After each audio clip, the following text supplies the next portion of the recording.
నమస్కారం అండి. నా పేరు కలాన్ సంజయ్ కుమార్, రాయకూడ, తెలంగాణ అండ్ ఆంధ్రప్రదేశ్. ఈరోజు నేను చెప్పే అంశం ఏంటంటే గిఫ్ట్ డీడ్.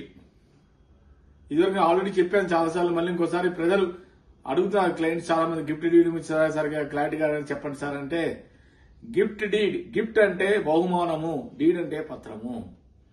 అసలు గిఫ్ట్ డీడ్ దేని కింద వస్తుందంటే ట్రాన్స్ఫర్ ఆఫ్ ప్రాపర్టీ యాక్ట్ 1882 ప్రకారముగా సెక్షన్ 126 ఏం చెప్తానంటే గిఫ్ట్ డీడ్ దీంట్లో రెండు రకాలు ఉంటాయి, మూవబుల్ అండ్ ఇమూవబుల్.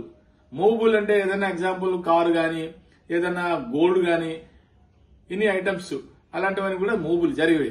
ఇమ్మూవబుల్ అంటే ఏదైనా హౌస్ గాని, ఫ్లాట్ గాని, ల్యాండ్ గాని, ప్లాట్ గాని, ఇవన్నీ కూడా ఇమ్మూవబుల్.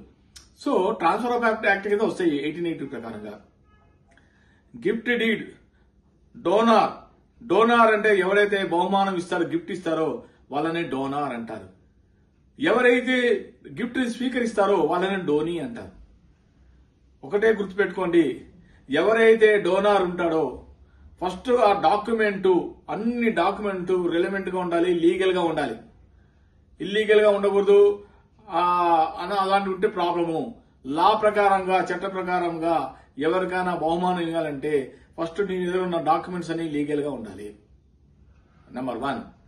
నెంబర్ 2, గిఫ్ట్ డీడు ఒకసారి ఎవరికైనా ఇస్తే దాంట్లో రెండు రకాలు, కండిషనల్ ఆర్ అన్కండిషనల్ గా ఉంటాయి. కండిషనల్ అంటే షరతు. ఎవరైనా ఒకరికి బహుమానం ఇస్తున్నారంటే వాళ్ళు ఏమంటారంటే, కండిషన్లు అయితే చెప్తున్నా, బహుమానం ఇచ్చేటప్పుడు నేను నీకు ప్రాపర్టీ ఇస్తున్నా అని డోనీకి చెప్తాడు. చెప్పినప్పుడు నన్ను ఆఖరి వరకు నన్ను చూసుకోవాలి, ఆ తర్వాతే నా తదంతరమే నీకు ఆ గిఫ్ట్ చెందుతుంది అని చెప్పి ముందరే ఒక కండిషన్ గా రాసుకుంటారు. కొంతమంది ఏం చేస్తారు, గిఫ్ట్ తీసుకున్న తర్వాత చూడటం మానేస్తారు. ఇంటి యజమాని ఎవరైనా సరే, ఓనర్ అయినా కూడా తను లీగల్ గా ఉండాలి ఆ ప్రాపర్టీ. అది గుర్తుపెట్టుకొని, ఇల్లీగల్ ప్రాపర్టీ గిఫ్ట్ డీడ్ ఇస్తే చెల్లదు కాబట్టి ముందరే షరతు. కొంతమంది ఏం చేస్తారు, కండిషన్లు పెట్టుకో, అన్కండిషనల్ గా ఇచ్చేస్తారు, తీసేసుకో అంటారు. ఒకసారి గుర్తుపెట్టుకోండి, ఎవరైనా సరే గిఫ్ట్ డీడ్ ఇస్తే దాన్ని ఇమీడియట్లీ రిజిస్టర్ చేయాలి. అది కూడా సబ్ రిజిస్టర్ ఆఫీస్ లో రిజిస్టర్ చేసుకోవాలి. Gift deed sub register office gift చేసుకోవాలి. తర్వాత టూ విట్నెసెస్, 2 సాక్ష్యాలు ఉండాలి. అప్పుడే గిఫ్ట్ డీడ్ చెల్లుతుంది.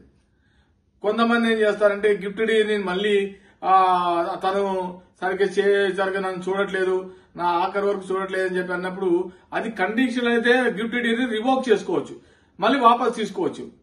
కానీ ఎప్పుడైతే మీరు కండిషనల్ పెట్టరో అది రివోక్ చేసుకోవడానికి కుదరదు. ముందే చెప్తున్నాను, కండిషన్ ఆల్రెడీ చెప్పాను. గిఫ్ట్ డీడ్ ఇచ్చేటప్పుడు చాలా జాగ్రత్తగా ఉండాలి. గిఫ్ట్ ఇచ్చేవాడు అతని దగ్గర ఉండవలసిన ఆధారమైన డాక్యుమెంట్స్ ఏమిటి? 1, ప్రాపర్టీ డాక్యుమెంట్స్. ఉదాహరణకి సేల్ డీడ్, తన యొక్క హౌస్ యొక్క ప్రాపర్టీ డీడ్స్, తన యొక్క ఆధార్ కార్డు, తన యొక్క పాన్ కార్డు, ఇవన్నీ కూడా డాక్యుమెంట్స్ తో పాటు అతను ఎవరికైతే ఇస్తున్నారో గిఫ్ట్ డీడ్ తనని ఇమీడియట్లీ సబ్ రిజిస్టర్ ఆఫీస్ కి తీసుకెళ్లి అక్కడ ఆ డాక్యుమెంట్ రిజిస్టర్డ్ అయితే, ఒక్కసారి గుర్తుపెట్టుకోండి, ఏదైనా సరే ఒక్కసారి గిఫ్ట్ గా రిజిస్టర్డ్ అయితే దాన్ని మళ్ళీ మీరు కండిషన్లు అయితే రివోక్ చేసుకోవచ్చు, అన్కండిషనల్ రివోక్ చేసుకోవడానికి వీల్లేదు. ఇచ్చేటప్పుడే చాలా జాగ్రత్తగా ఇవ్వండి. తర్వాత ఎవరైనా సరే గిఫ్ట్ ఇస్తున్నారంటే అతని పేరు ఒకసారి ఈసీలో చెక్ చేయించండి. ఈసీలో ఎవరైతే మీకు గిఫ్ట్ ఇస్తున్నారో తన పేరు నమోదైందా లేదో ఈసీలో ఒకసారి చెక్ చేసుకోండి. కొంతమంది అలాంటివన్నీ చూడకుండా ఇచ్చేస్తున్నారు కానీ తీసేసుకుంటారు. అది కాదు. గిఫ్ట్ ఇచ్చేవాడు తన డాక్యుమెంట్స్ అనేవి లీగల్ గా ఉండాలి. ఇల్లీగల్ గా ఉంటే గిఫ్ట్ డీడ్ చెల్లదు. ఇవన్నీ కూడా చాలా జాగ్రత్తగా చూసుకోవాలి. గిఫ్ట్ డీడ్ అంటే ప్రాపర్టీ డాక్యుమెంట్స్ అన్ని ప్రాపర్ గా ఉన్నాయా లేవా, అతను ఇచ్చే గిఫ్ట్ ఇచ్చేటప్పుడు తన దగ్గర సేల్ డీడ్, అతనితో పాటు లింక్ డాక్యుమెంట్స్, ప్రతి డాక్యుమెంట్ తన దగ్గర నుంచి తీసుకోండి. ఎవరికి చెప్తున్నా మాట, డోనీకి. ఇచ్చేది ఎవరు? డోనార్. ఏదో ఇచ్చేస్తే కాదు, డోనార్ కనుక అతను కానీ గిఫ్ట్ ఇస్తే ఆ డోనీకి ఈ డాక్యుమెంట్స్ అన్ని హ్యాండ్ ఓవర్ చేయాలి. సేల్ డీడ్స్, లింక్ డాక్యుమెంట్స్, అన్ని డాక్యుమెంట్స్ ఇచ్చేసి అది అతన్ని తీసుకొని అక్కడికి స్వయంగా సబ్ రిజిస్టర్ ఆఫీస్ తీసుకెళ్లి అక్కడ సమక్షంలోనే స్టాంప్ డ్యూటీ కట్టాలి. ప్రభుత్వానికి, గవర్నమెంట్ కి స్టాంప్ డ్యూటీ కట్టాలి. సమయం అంతా ఫీజు ఉంటది. ఇవన్నీ కూడా చేసుకొని ప్రాపర్ గా చేయాలి. ఈ గిఫ్ట్ డీడ్ అనేది under section 126 of transfer of property act 1882 ప్రకారంగా ఈ గిఫ్ట్ డీడ్ చేసుకోవచ్చు, ప్రాబ్లమే లేదు. కాబట్టి ఇంకోటి కూడా సెక్షన్ 125 అని ఉంది, ట్రాన్స్ఫర్ ప్రాపర్టీ అదేంటంటే ఎవరికైనా పెన్షన్ వచ్చినా అది గిఫ్ట్ చేయడానికి లేదు, ఇంకేదైనా సంబంధించిన బెనిఫిట్స్ ఉన్నా కూడా అది గిఫ్ట్ చేయడానికి వీలేదు, అవన్నీ గిఫ్ట్ చేయడానికి కుదరదు. ఇవన్నీ కూడా అండర్ సెక్షన్ 125 ప్రకారం.